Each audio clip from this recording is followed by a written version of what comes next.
So when Dean Roll mentioned community, it's one of the things I look for as a human resources director when I am participating in a recruitment event, right? Another thing that I'm looking for is when people are talking to you about their interest in the area, we're also looking to see if that person is approaching us and they're approaching us knowing that this particular choice that they're looking at is because it is a calling, right? The bottom line is we're looking to we're looking to get a paycheck, but the paycheck comes with knowing that you are stepping into that space, knowing that you have a calling, and knowing that you're willing to learn, and knowing that you're willing to share in your calling. Someone made mention of having a love of numbers.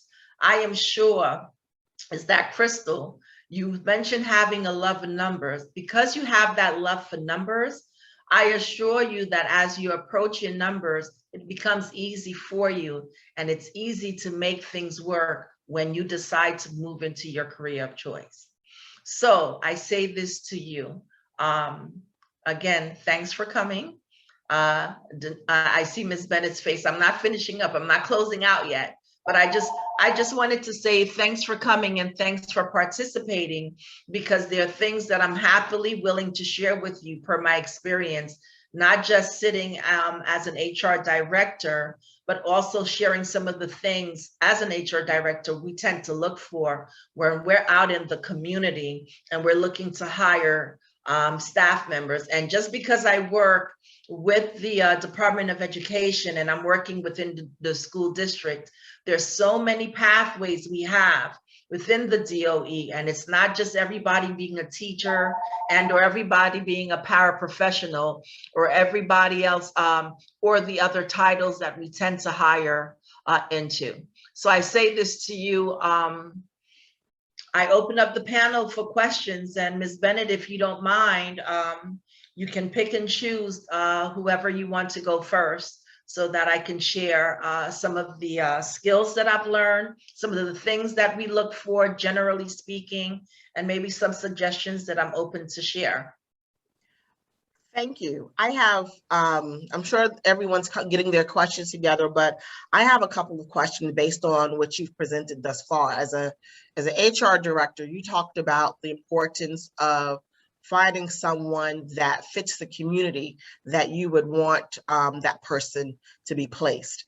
And yes, you're placing someone within the educational field in a particular community or location, but that translates over into other nonprofit and for-profit sectors, private sectors as well. Yes, it does. What kind, based on your experiences, and you've been in a number of fields, how can someone who is getting their degree in, say, computer information systems, what are the things that they need to look for or consider when they approach a company about wanting to work here? So I have my degree in hand, I'm looking for an internship, or I'm looking for a full-time job. What kind of things should someone, say, looking to go to, I don't know, Cisco, what kind of things are, should they be looking into so that when they go to Cisco, Cisco can look at them and say, I hear you and I see how you meet our needs? Okay, so one of the things that I can share with you is having a posting or a list documenting the job's description. So for the most part, when we do interview individuals that we're looking to work within our IT department, sometimes there are resumes that we may look at, and when we look at the resume and we look at the job postings, unfortunately, a lot of what we're looking for in the job posting isn't quite matching the resume. Now, one of the things that I have suggested when we've done training for team members looking to transition from one title to the next is, do not be afraid to document what you know, But when you're doing your cover letter, be open to let that company or organization know that you may not know a particular coding language, but you're open and willing to learn. And especially for our interns, show that you have interest and do your research so that you're using the correct language when you are sitting with someone across from the table, because you're interested in an internship and or you're interested in a job position. Great, thank you. Are there any other questions? I'd like to hear from Sharifa. Sharifa, I saw what you put in the chat about don't go to Cisco. Raquel, that was just an example. Listen, all I'm gonna say is the Lord just be, the Lord, I think he sits back and just laughs at me. I swear to God. So I'm having one of those situations. So my question basically would be, okay, you've gotten the internship based on your skill set. It quote unquote matches their skill set. You get there and it's just complete chaos. You are not understanding their policy. They're asking for more than you signed on for. What's your exit strategy, or is it an exit strategy? How much time do you give up to try to adjust or amend, or like, when do you say, you know what, I don't have time for this? Okay. So I want you to keep this in mind, my coming from the private sector to the public sector. So I can tell you that with the public sector, and I've had many a conversation with Ms. Bennett, you would be amazed at the difference in technology from private sector to public sector, right? And when you walk into a building, whether it be an internship and or a job that you're looking to start, you have to keep your mind open to what is available. Now, there's a method to the madness. I'm sure you've heard that. There's a method to the madness in almost every level of chaos. If you're an intern and you feel you have many interns to actually attend, I say don't just cut out and give up. Try and learn as much as you can, even in the chaos, right? That would give you that next leg up when you move to that other intern opportunity. And I promise you, with the other intern opportunity, there will definitely be a level of chaos. You just have to figure out where you level off with your chaos and how much you're willing to move forward in that internship. I have had my plethora of internships in my lifetime. And one of the things I can share is I was happy to be part of chaos. And then I wasn't happy to be part of an internship where they gave me 3 assignments. And then I found that I was very bored. What I found as in my personality is when I stepped forth in the internship, and as well as the jobs that I did work at, or the places I worked at, I wanted to make sure that I was giving what I knew I had to give and offer in those positions. And for some of those positions, I created my own process in order to function in the chaos. Ms. Bates, can you tell us a little bit more about your private sector experience and how that prepared you for the public sector experience and being in the role of HR?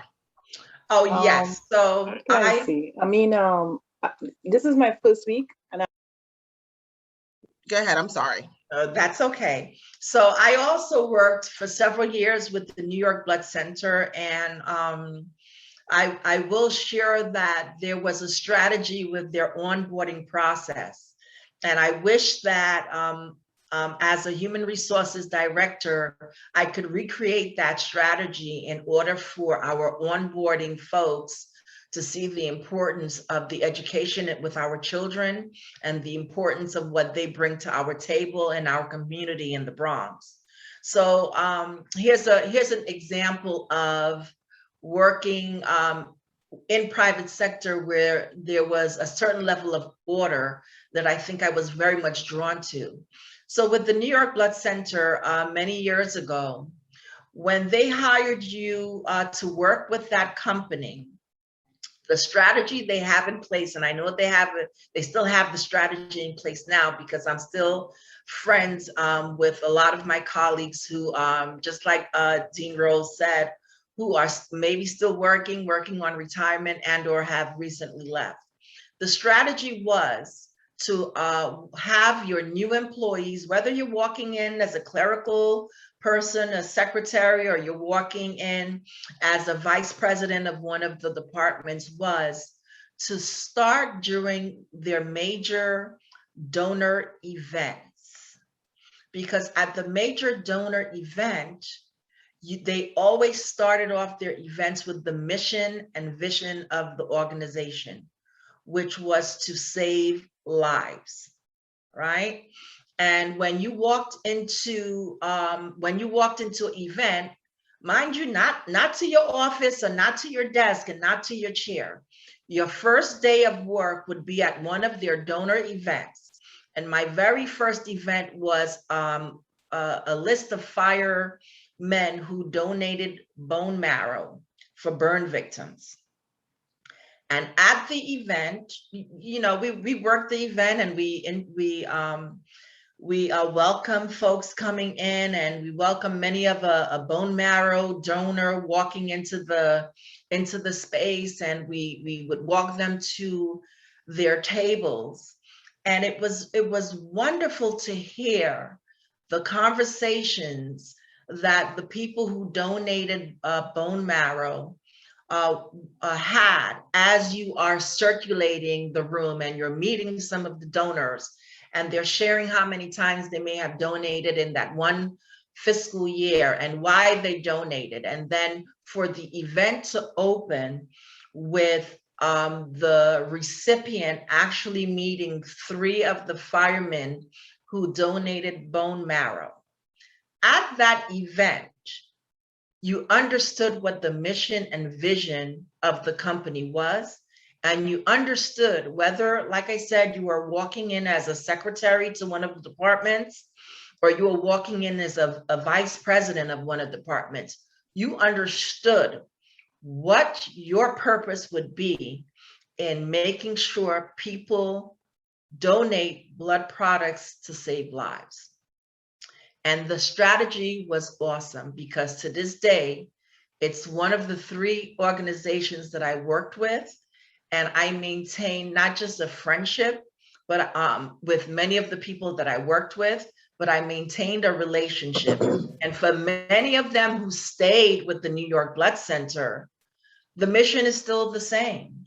For the many people, for the handful of people I know who left, and I'm still in contact with them, we are still talking about how we walked into an event, and that event steered you straight into the company's mission and vision, and you knew what your purpose was at that organization. And it's something that I talk about even here with, as I work with the Department of Education, the importance of matching your skill set, your calling, your loving of, you're looking for fun, you're looking for a community. It was an awesome experience to walk in on an event and know in the 10+ years that I was with the Blood Center, this is what my focus was. I understood the importance and what my job needed to be. Thank you. So what I'm hearing, and the floor is open for questions, and you can also put your questions in the chat box, is that it is important for people looking, for our student body who is many of them are looking for promotions and or new positions, to really understand if their skills match what a place is looking for. And even if they don't, show that they're willing to learn based on what they put in their cover letter and their resumes. Exactly. But it's also important to understand what the mission and vision is of an institution before you walk through the doors and interact with them, and definitely once you're hired. So what are some of the things that our students could do that you recommend to research these various companies, whether they be private or public, so that they know what an institution or the institution or a field's theme? Because many of these businesses, or there's associations for accountings and finance people and public administration. There are all these associations out here. So so your profession will have a running theme as well, but that you should know. But also, what do you recommend for them learning about the running theme in their profession, as well as the companies that they may be looking to be employed? How do they research and find information and prepare themselves? Well, one of the things that I will ask during an interview is, are you familiar with the Department of Education's mission and vision? When I was with the Blood Center, when we were interviewing candidates for various positions with the Blood Center, we wanted to know with the Blood Center if you were familiar with our mission and vision at that time. And it was unfortunate to sit across from individuals interested in working at the company, and the individuals not even being familiar with what the mission and vision of the Blood Center was. And unfortunately, as an HR director, it sort of moves you away from this candidate if they're not even familiar with where they're going to start. And when you're researching your mission and your vision, you want to make sure it aligns with your values and what you're looking for from that company, so that when you walk on the street and you tell somebody says, well, where do you work?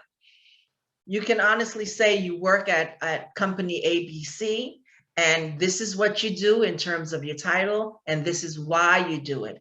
And make sure it falls in line with what your mission, what you represent yourself as you move in your community. I go back to the word the words that Kimara mentioned. Make sure that it's aligning with your calling. Exactly. That is very important. So, a lot of us, when we're looking for work, we may, I know I have in the past have narrowed down my focus to a particular set of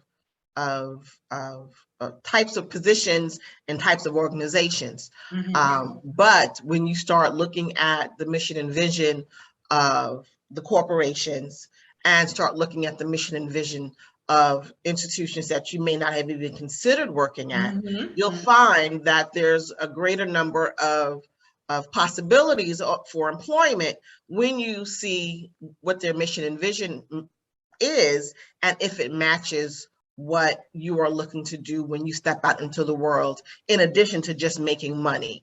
So I'd like to ask, next is, how do they show that they know what the mission and vision is, and that they're aligned when they prepare their cover letter and a resume? What would that look like when, as an HR person, when you look at someone's resume and cover letter, that you can tell that they actually know what the mission and vision is about your organization before they even walk through the door? So I'm glad you made mention of that, because when we look at cover letters for many of our schools have their own mission and vision and have their tagline. Some of them have their own branding. And with the branding, many of the times when the individual is applying by way of a posting with the Department of Education, I love when they're using some of the words in the tagline and or in the branding of that school. That lets me know that, you know what, at the very least, they went on that school's website and they knew who they knew to mention maybe the principal's name. They knew to mention some of the statistics as it pertains to that school and or that school building and or the community. One of my schools, their branding is the Lighthouse. And one of the cover letters that we received was looking to be a part of the light in the lighthouse. So that cued me automatically, knowing that the person took the first step in looking at not just where the school is located and can the bus or the train get me there, but they looked at the mission and the vision of that school, and they looked at what that school was looking for their student population, for their school community. And that for example, is with the public sector. But when I think back to the New York Blood Center, and we were looking at cover letters, that pertain to helping save lives. We were looking at keywords like providing opportunity for people to live longer. We were looking for keywords as it pertained to the mission and vision of the New York Blood Center. And the mission and the vision might be different from sector to sector to sector, but I would suggest you look at the mission and vision and don't be afraid to use the keywords, especially if they align with what your calling will entail. And if you know your true calling, then it's not a hard to do when you're aligning your cover letter with what that organization is looking to do and how you're looking to help them get to their next level as an organization. So it sounds as if you're saying that a generic cover letter is not enough. It's not going to get you in the door. No, it is not get you in the enough. door. No, it's not. How important is it to know current events for that particular company? Is that something that could be included in some way, shape, and form in the cover letter, so that they would even look at your resume? The current events that have been going on with the company, the good news. Oh, absolutely. So I know that there are many sectors in the world that have events in the city, and it doesn't hurt to register for the events and to do your networking as well, because that's also part of not just the interviewing, but the onboarding process. Being able to network and not being afraid to ask people, what do you like best about working with Cisco, let's say, for example? You'd be surprised at some people possibly answering, I like the chaos because somewhere, someplace, somehow, they work well within chaos. And for someone else, when I asked a librarian, why would she be interested in one of my middle schools? And she said that she functions well when she is in a quiet space, and she's able to share her thoughts when it pertains to not just the individual's education, but in helping them do the research. And I saw that when she shared that line with us during the interview, for me, she was a perfect candidate because I was familiar with that school's personality. I was familiar with that principal, and I knew what the principal was looking for. And did they have the largest library? No, they did not. But that individual was looking to also be a part of a school where she would be opening up resources to students that needed it. Thank you. I'd like to hear from Timothy Compare. Introduce yourself and tell us, if you're a mentor or a mentee, if you're studying at Medgar, and I believe you are, what your major is in your year, and let me know if you have a question for Ms. Bates, Timothy. Timothy Compare, can you unmute? or introduce yourself in the chat. While Timothy is getting himself together, we haven't heard from Matthew Genty. We introduced ourselves at the very beginning of the program. Matthew and I have been working this week and last week and getting some things together. Matthew, can you introduce yourself to the group and tell us a little bit more about yourself, your major, and your current academic year at Medgar?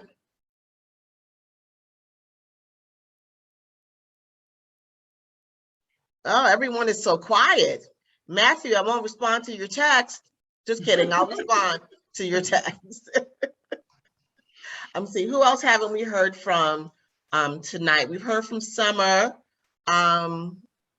Humani, we haven't heard from you. Hey, what's up? How's everybody? Fine. So tell us who you are. You're a Medgar student or a mentor? I'm a mentor. And a Medgar student? Yep. Or I'm okay. Mentor. So tell us about your major and you know, let me know if you have a question for Miss Bates. Well, perfect. My major is a business, which is great. And I was gonna and yep, my name is Kumani, as you can see there. You can say Q for short. Yeah, don't mind me. I came back, it was from work and stuff, and now I'm doing It's this. okay. It's You okay. said you had a question for Miss Bates. Did you say that? I mean, I didn't say that, but I can ask. So the question I can ask is like, you know, I just want to know like what advice would you give somebody coming into doing business, like a business major? When you say business major, some of the other folks that are part of the conference, they made mention of why they picked their major. So I'm gonna start with that question. Why did you pick your major, and what do you think you have to offer for our community? Wow, that is a great question. I gotta offer myself. No, so honestly, the why I chose business, I just wanted to choose like a major which I can just hop to. Wanted to work for myself, and that's why I wanted to learn how to do it. Me, I didn't need the business major to learn how to do this, but I just wanted to get the college credits out the way. Okay. So, but besides getting the college credits out the way, as you're taking the courses, I'm sure you're picking up on various skill sets that you can use as you move into creating your own business, whatever that might be, correct? Most definitely, it is a great opportunity to understand communication skills. I was already a Exactly. good communicator, but you can always learn something new. That's the way that my mind works. Great. You learn something new, you can put it towards something. And I've learned I definitely want to do like security based business, which would be really good. A question for you.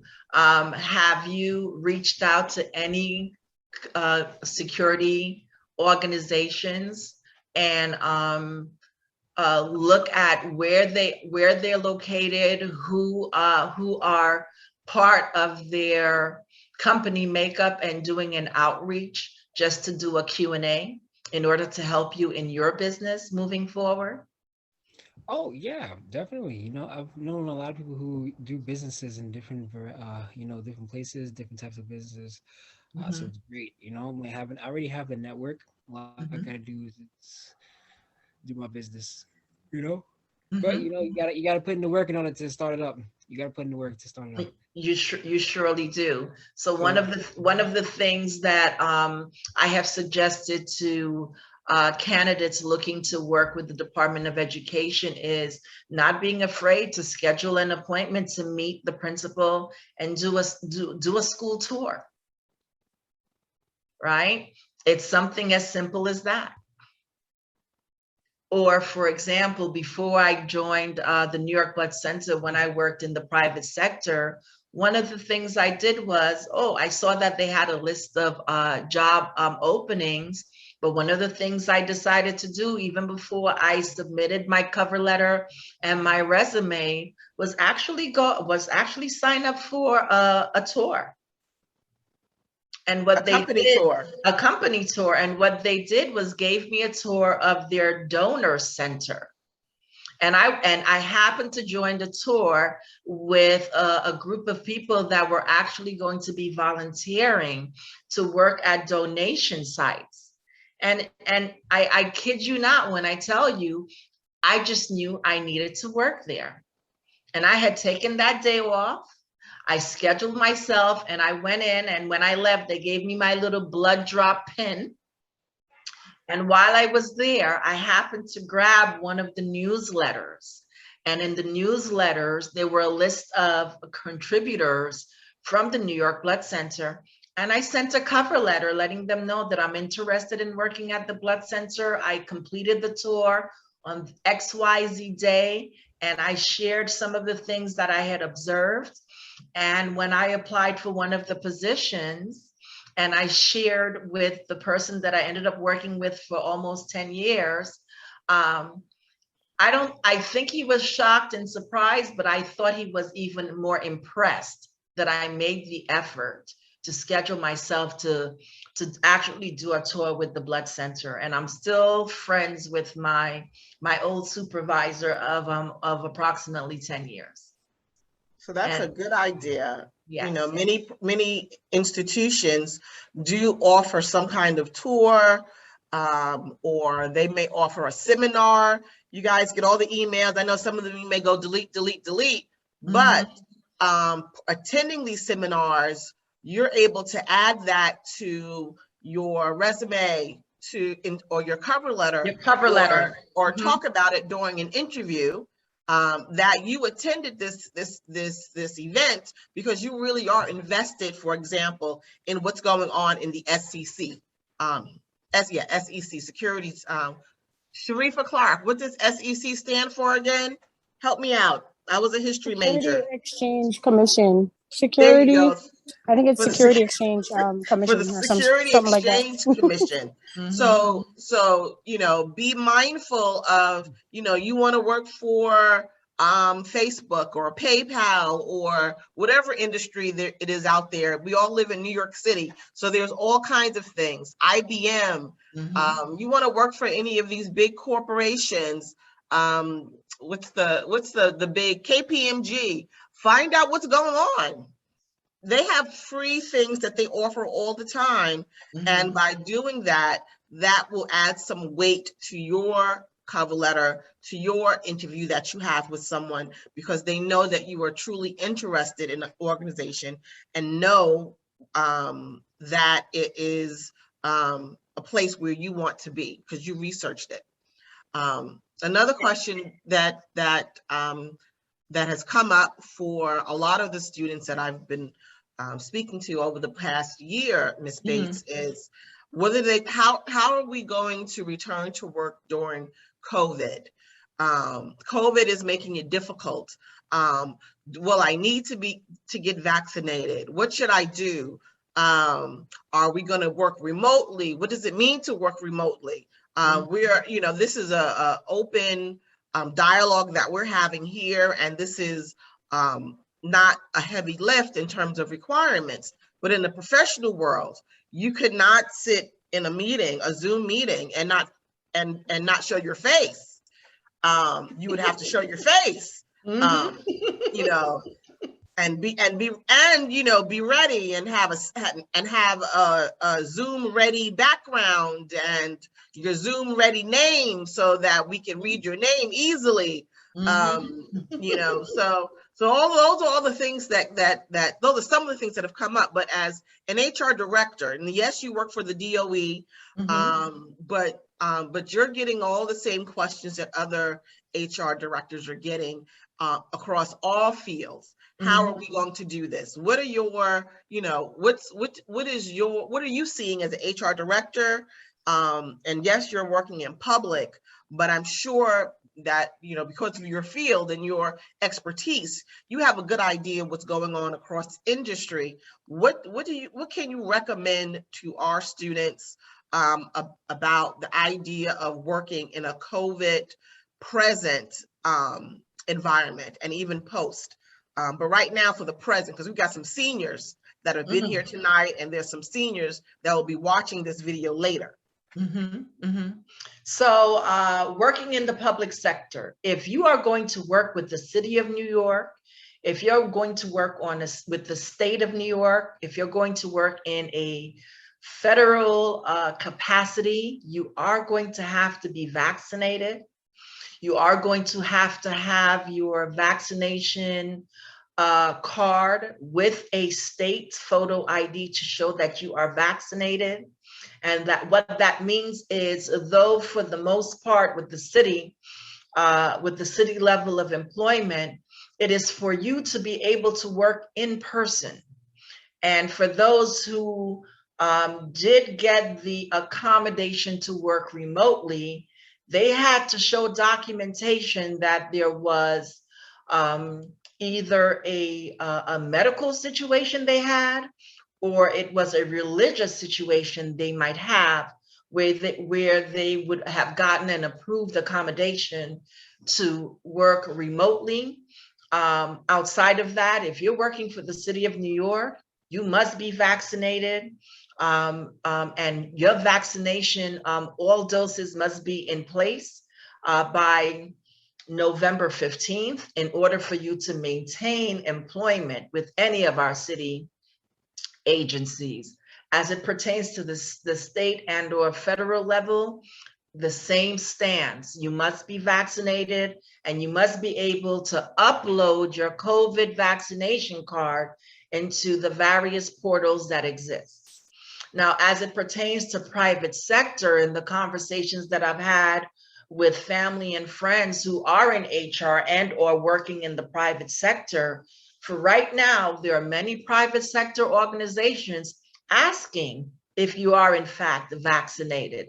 Now, are many of them mandating that you be vaccinated? Not everyone, but slowly but surely it is going to be on the table, because it is a discussion, not just for our city of New York, but for the United States across the board. And quite frankly, if you have decided that you do not want to get vaccinated, then obviously that is your personal choice, but be prepared for the smaller opportunities in working remotely that will exist. Timothy, you had a question that you put in the chat. Can you just go ahead and ask that question? Yeah, thank you so much, Raquel. My question is, does the vaccination rules apply for businesses looking to have contracts with the government, with government agencies?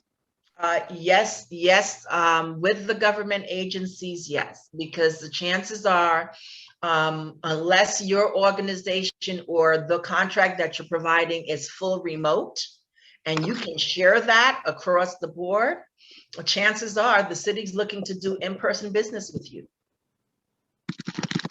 So let's say, for example, you have a business that does like cleaning for government agencies.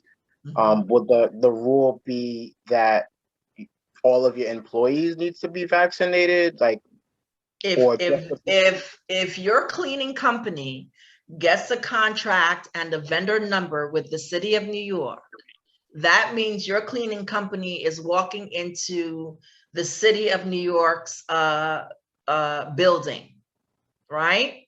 Now, let's just say you decide that your company and the housekeeping staff are only going to work from 8 p.m. at night to, let's say, 8 a.m. in the morning, right? Your assumption is nobody's in the building, right?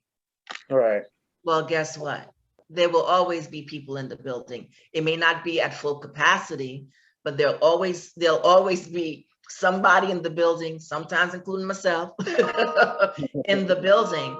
And if I'm vaccinated and I have to be in person, it is my expectation, if the company I work for is opening up a contract to have this vendor walk into the building, then they have to be vaccinated as well.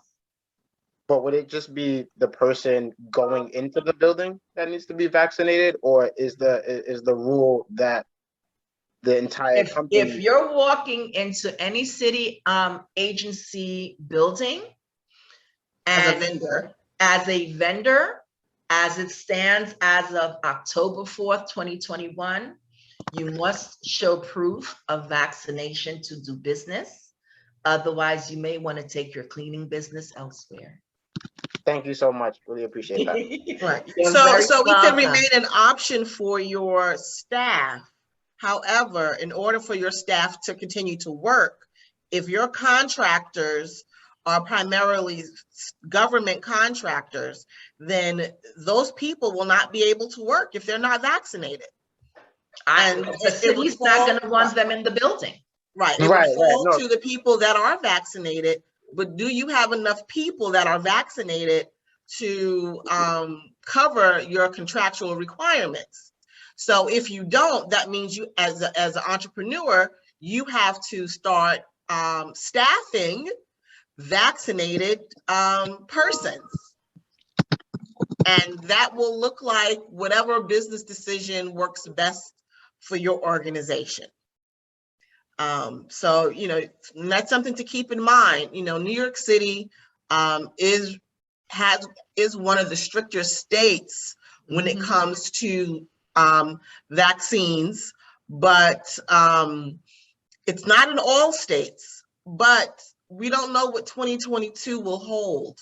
You know, even if you're doing, you know, I know we have a small number left, and we're getting ready, you know, to, you know, I thank Ms. Bates for being here with You're us welcome. tonight, and we are going to share this recording from beginning to end with our students and mentors who could not be here with us tonight. But, you know, you want to be mindful that if you're going to work in New York City, New York State, odds are you will eventually be required to be vaccinated, just for the mere comfort of certain things. You know, the more going out into the city, into any New York City environment, requires you to go, any public space, almost all of them require you to be vaccinated. Not all, they're but not almost all, all but of them.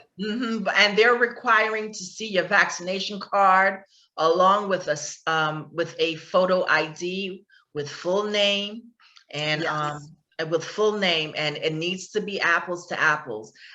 Here's a perfect example. So I work in one of the administrative buildings, and we have parents who are walking into the building in order to register the students. They for example, they just moved into the city of New York, and they need to register that student in order to go to the school. When they're walking into the building, they have to show they have to show that they a COVID card. And for some people up through October 4th, had to show proof that they were they had a negative PCR test. A negative PCR test. And quite honestly, since school started in September, from the first day of school up until October 4th, individuals who were not yet fully vaccinated had to get a PCR test on a weekly basis. And I can imagine going for a weekly test to work, and at some point in time, October 4th, if you weren't vaccinated, you were not allowed in any of the buildings. Right. And City University of New York, for example, will have begun disenrolling students who are in face-to-face or hybrid courses, because if they're not fully vaccinated. They've extended the deadline repeatedly, and there's an extension at Medgar, for example, but that extension is not going to lead you into the end of the semester if you are attending any kind of face-to-face class. So that is something that to be mindful of, and, you know, thinking about, you know, the choices that you have for employment.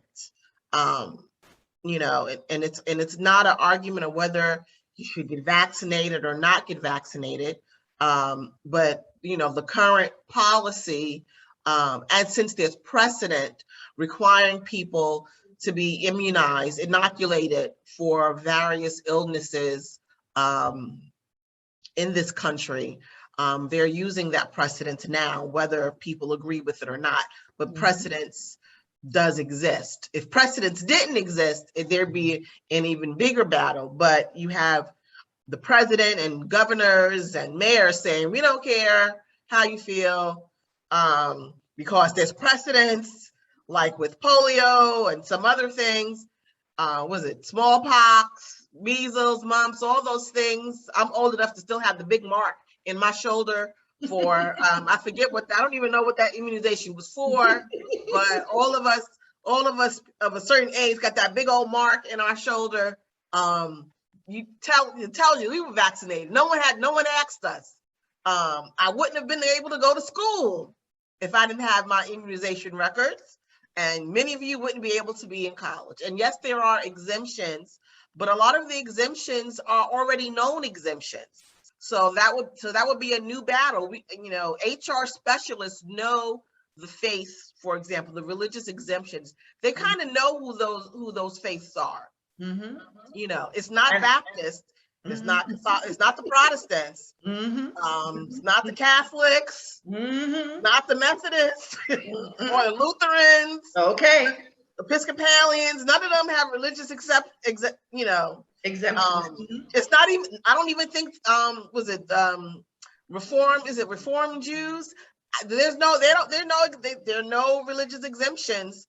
And even within the Orthodox Jewish community, there are Orthodox Jews who say there's no exemptions. Now I don't know where in the Orthodox faith, because there's more than one, of course. There's always more than one Orthodox faith, even within Christianity and other things.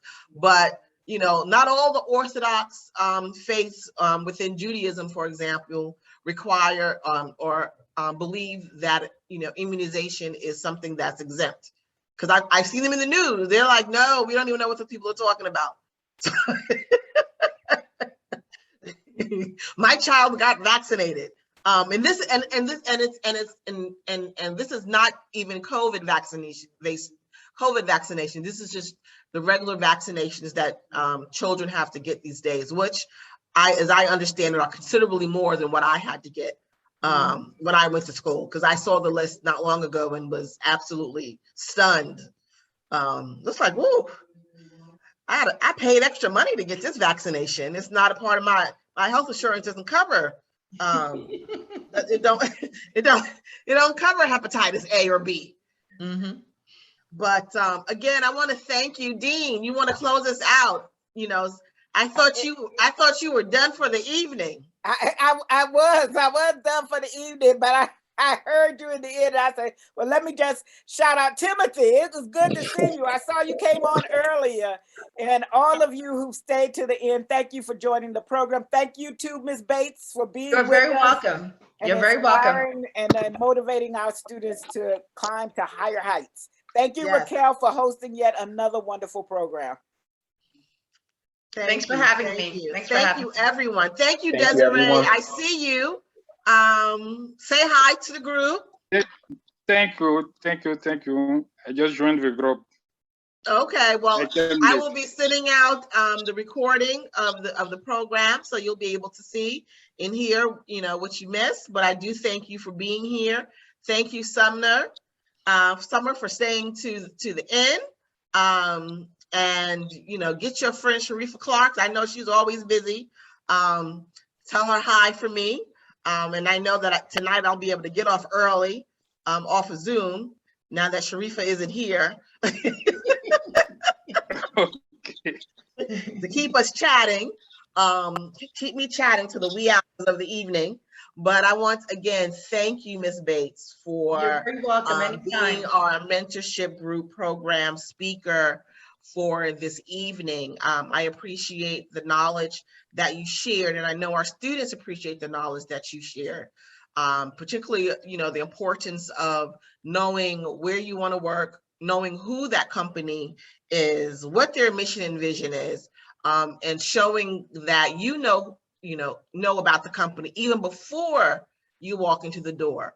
You know, imagine walking into an interview and saying, congratulations on this spectacular thing that this company accomplished recently, because you actually have been following them in the news. That goes a long way. In fact, I remember doing that when I got hired at Medgar. All right. That's a long time ago. But I remember congratulating them on receiving their contracts for the new buildings. Okay. That's to come under Dr. Edison O. Jackson. You got to make sure you say that. Oh, Dr. Edison O. Jackson. I remember, you know, congratulating them on. I think I might have even put it in my cover letter. I can't remember now. It's been a long time, y'all. Been a long time that I've been in CUNY. But you know, the importance of really, you know, being a part of that, importance of thinking about what's going on in the industry. Timothy, you had a great question. You know, as an entrepreneur, what will this mean if you know the money is with government agencies? What will this mean for my employees who have the option? If you know, if they have the option right now, you may have to go back and have a conversation and say, you know, you have an option, but the government said you can't enter the building, so you no longer have an option. What are you going to do? Well, in fact, what are we going to do? Because I wasn't vaccinated yesterday, and now I can't even go to a meeting and ask them for any money. They're not going to let you in the building, Timothy. So it's something for all of us to think of, because I wasn't even thinking about that, Timothy. That's a great question that came towards the end, and hopefully that was a very good question. You know, our students who are really into entrepreneurship, you know, think about that other side of, you know, what they will need to do in our current COVID and post-COVID pandemic season. You know, how will they need to operate when it comes to business, if they're staying in, well, really anywhere in the world, because things are changing. You know, every day we see something new.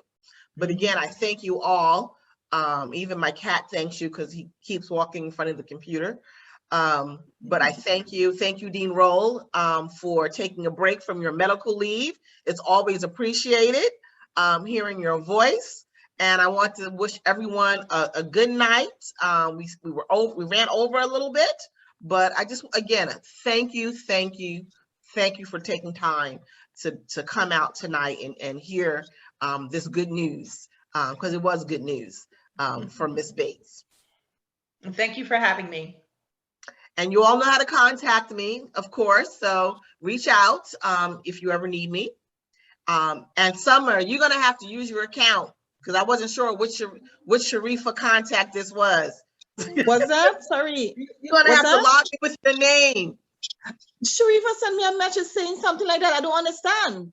Because well, you know what? She sent you the link to log in. So yeah. So when you logged in, it logged in under her name. But there was a registration link. So maybe you didn't see the registration link. No, I didn't see that. It's okay. You'll see it next time. Okay. Sorry, I didn't know. I just clicked on the link. Oh, it's okay. It's okay. So when she said that, I was looking in the chat and I was like, but that's my name. What she's talking about? No, I didn't understand.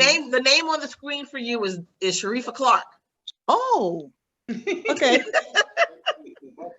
So have a good night, everyone, and I will see you later in the ether. Okay. If you want to see me on campus, email me. Be well, be safe, everyone. Yes, have a good night. Have a good wonderful night, everyone. Okay, good night. Good night.